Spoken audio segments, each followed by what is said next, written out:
everyone, and welcome back to another episode of Personal Growth Talk Podcast. I'm Alex. And I'm Anna. We're so glad you're here with us today. Whether you're walking, driving, or just taking a mindful break, this episode is going to be a good one. Absolutely.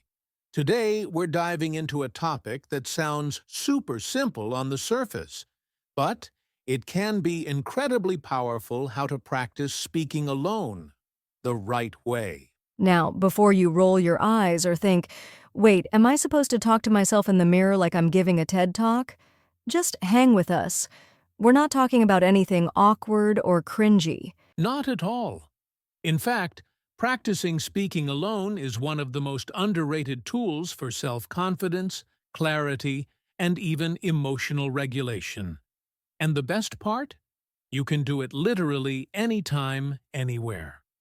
We'll talk about how to actually do it in a way that feels natural, productive, and even, dare I say, enjoyable.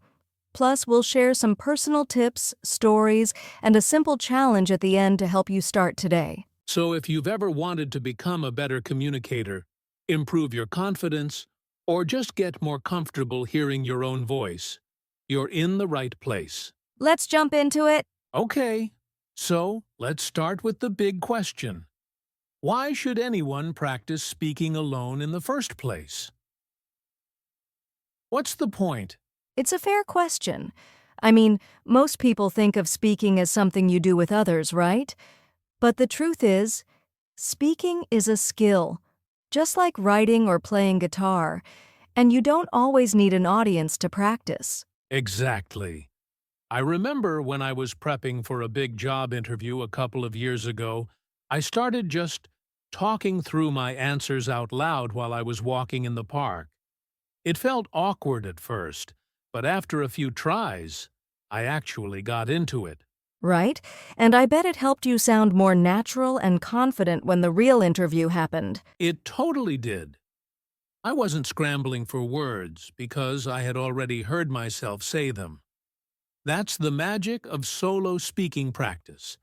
It lets you organize your thoughts out loud before the stakes are high.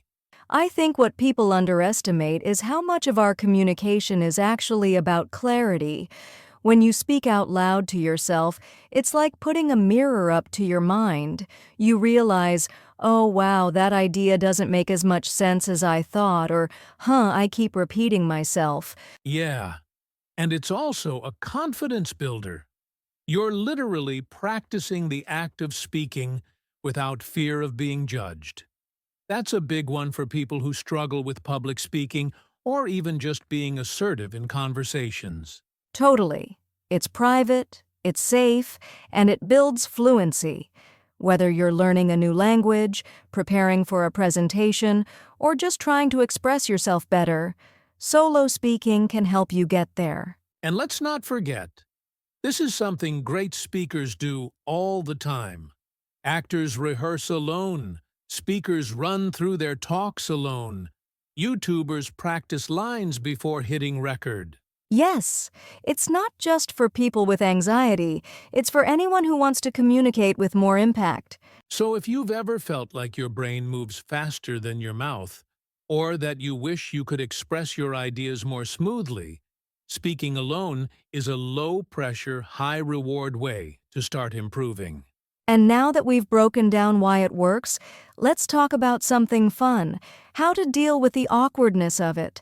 Because let's be real, most people feel kind of weird doing it at first. So true. Let's tackle that next.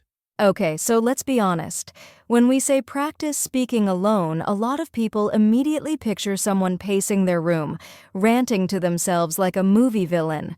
Yeah, or like they're having a full-blown argument with their shampoo bottles. It sounds a little unhinged. Exactly.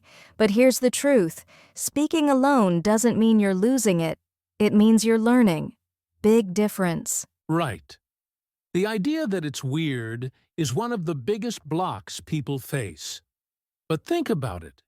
If you saw someone running alone, lifting weights alone, or even journaling alone, you wouldn't think twice. Yep. That's normal because we respect physical training and writing as skills, but the moment someone is training their voice or their thoughts, people raise an eyebrow. Why is that? It's probably because we associate speaking with social interaction, so doing it solo seems unnatural. But it's really just verbal thinking, which is a totally valid form of reflection and growth. Also, it's not about rehearsing speeches like a robot. It's about becoming more in tune with how you sound, how you express yourself, and where you tend to get stuck or unclear. Yes, and there's another myth too. People assume if you're talking to yourself, it means you're insecure or unsure. But the opposite is often true. It's people who are committed to improving themselves who do this kind of work. Honestly, I think it's a power move. You're not waiting for an audience to get better. You're showing up for yourself. Exactly.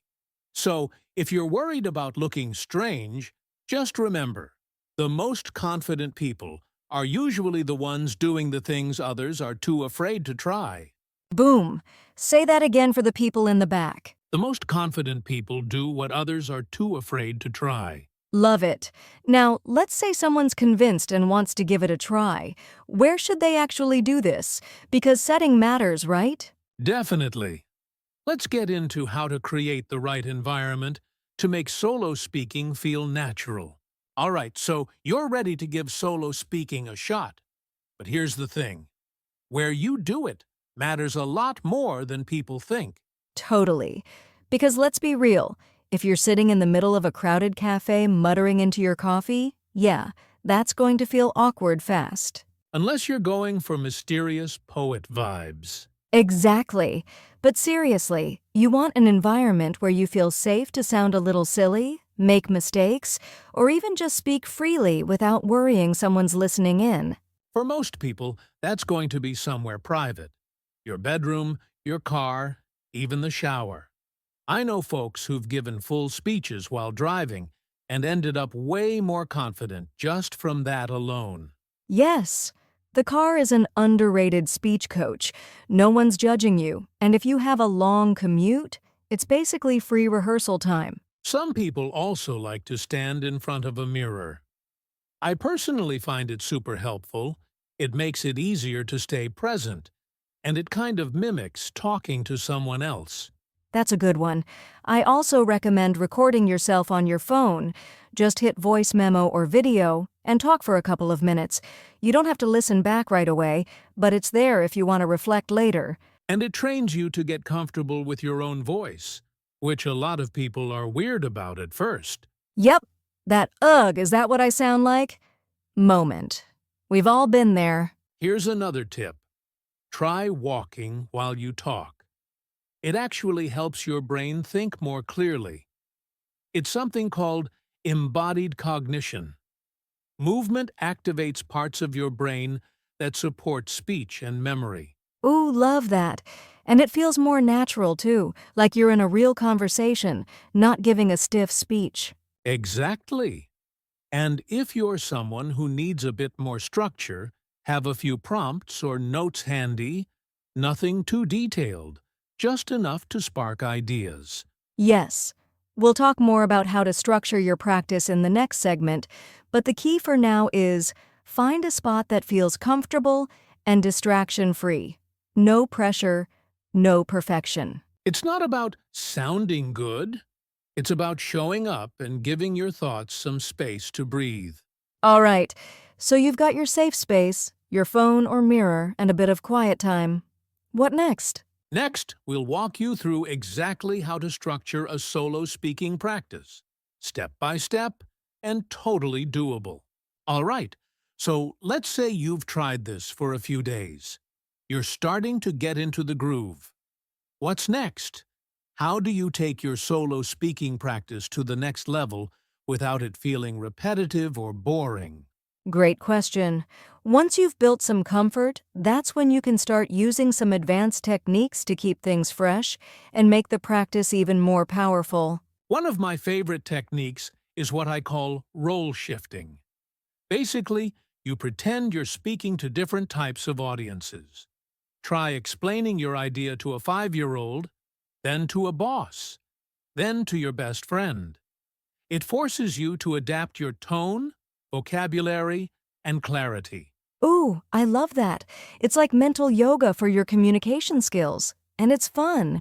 You'll catch yourself saying, wow, I never realized I explain things differently depending on who I imagine I'm talking to. Exactly. Another technique? The challenge round. Pick a topic you don't feel confident about, something tricky or emotional or unclear, and talk through it slowly. Not to solve it, but to see where your thoughts go. That one's powerful because it's like therapy meets thought training. You'll learn so much about how you process things, and over time, your internal dialogue becomes more constructive. Yep. And let's talk about consistency, because that's what makes this more than just a feel-good moment. It turns it into real growth. One trick? Stack it onto an existing habit. So instead of trying to find time, pair it with something you already do, like talking out loud for 5 minutes while making coffee or during your evening walk. Another is theme days, like Mindset Monday, Vision Wednesday, Free Talk Friday. It gives a bit of structure so you're not starting from scratch every time. And don't forget, track your progress. Even a simple checklist or journal where you jot, did it today. Topic, why I'm feeling overwhelmed. You'll build momentum and self-awareness. And for those who need accountability, get a growth buddy, someone who's also doing personal development. Check in once a week. No pressure, just share how your practice is going. Love that. The more you normalize this as part of your real growth routine, the more second nature it becomes. And when it does, you'll start noticing you speak more clearly, think more freely, and carry yourself with more ease, even in high-pressure situations. So don't worry about getting it right. Just keep showing up. That's what builds the real confidence. Coming up, we'll wrap everything up and give you a simple action challenge you can start today. Stay with us. Okay, so we've got the why, we've got the where. Now let's get into the how. Because if you've never done this before, you might be thinking, do I just start rambling? Or what? Yeah, there's a fine line between healthy solo practice and, like, passionately reciting your grocery list. So here's the good news. You don't need a perfect system. You just need a simple structure. Let's break it down step by step. I use this format myself, and it works whether you're practicing a speech, improving casual communication, or even journaling out loud. Step 1. Pick a topic. Doesn't have to be deep or complex. Just something you care about or want to be able to talk about clearly.